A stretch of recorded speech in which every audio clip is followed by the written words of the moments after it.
Mohamed Salah, c'est ce qu'il veut pour son avenir et il l'a fait savoir à Liverpool. Restez bien connectés, on vous explique tout ça dans un instant.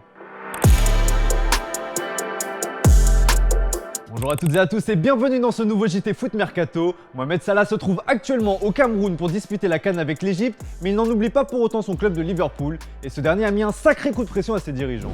Meilleur buteur des Reds avec 23 buts en 26 matchs, Mohamed Salah est dans une forme exceptionnelle cette saison. L'Égyptien se sent comme un poisson dans l'eau au sein du club de la Mersey, lui qui est arrivé en 2017 en provenance de l'AS Roma. Alors que son contrat se termine en 2023, le joueur de 29 ans se verrait bien rester encore quelques années.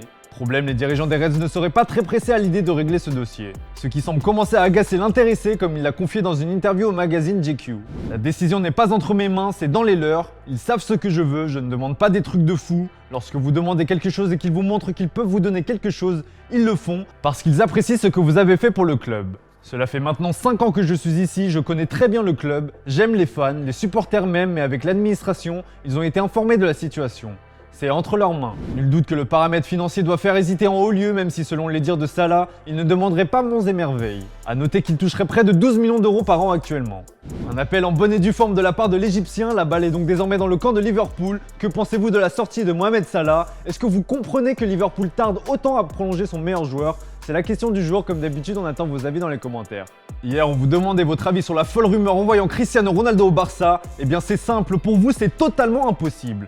Pour preuve, P-Gamer croit plus au Dragon qu'à une arrivée de CR7 en Catalogne. À l'OL, le mercato s'annonce très chaud, surtout dans le sens des départs où plusieurs joueurs sont convoités.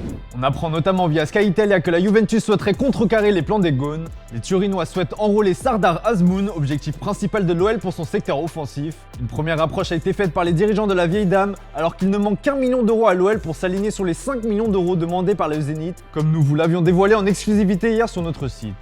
Mais ce n'est pas tout, puisque la Juve pourrait bien embêter les Gaunes sur un autre dossier, celui de Bruno Guimaraes. Des contacts auraient déjà eu lieu, un prêt avec une obligation d'achat d'au moins 45 millions d'euros serait évoqué. Enfin, pour être complet, selon nos infos, l'OL a pris contact avec l'entourage de Levin Kurzawa. Une prise d'information qui s'explique par le possible retour d'Emerson à Chelsea, qui souhaiterait casser le prêt du Brésilien afin de pallier à la blessure de Ben Chilwell. Les Blues auraient proposé une compensation financière de 4 millions d'euros à leur homologue lyonnais. En quête d'opportunités sur ce mercato, l'OM est proche de boucler l'arrivée d'un nouvel attaquant. Comme on vous l'a révélé, Cédric Bakambu ne manque pas de courtisans en Ligue 1, lui qui est libre comme l'air depuis la fin de son contrat avec le Beijing Guoan. Et bien l'ancien attaquant de Sochaux s'apprête à faire son retour dans le championnat français. Le joueur de 30 ans se serait quasiment mis d'accord avec l'Olympique de Marseille pour un contrat de 2 ans et demi. Toujours selon nos infos, tout est quasiment ficelé entre les deux parties. Reste à passer la visite médicale et finaliser quelques détails. Une arrivée qui pourrait pousser Milik vers la sortie, lui qui est dans les petits papiers de la Juventus. Newcastle est déterminé à s'offrir un gros coup cet hiver et ils seraient prêts à casser leur tirelire pour une sensation de Ligue 1. Le média anglais Sky Sport affirme que Newcastle et Reims discutent pour un transfert d'Hugo Ekitike, la pépite du club champenois. Un montant de 35 millions d'euros serait évoqué, mais de sources proches du board de Newcastle, la première offre informelle des Magpies est bien loin du montant annoncé. Leicester a également validé le profil du joueur de 19 ans mais n'a pas encore entamé de démarche concrète. Affaire à suivre.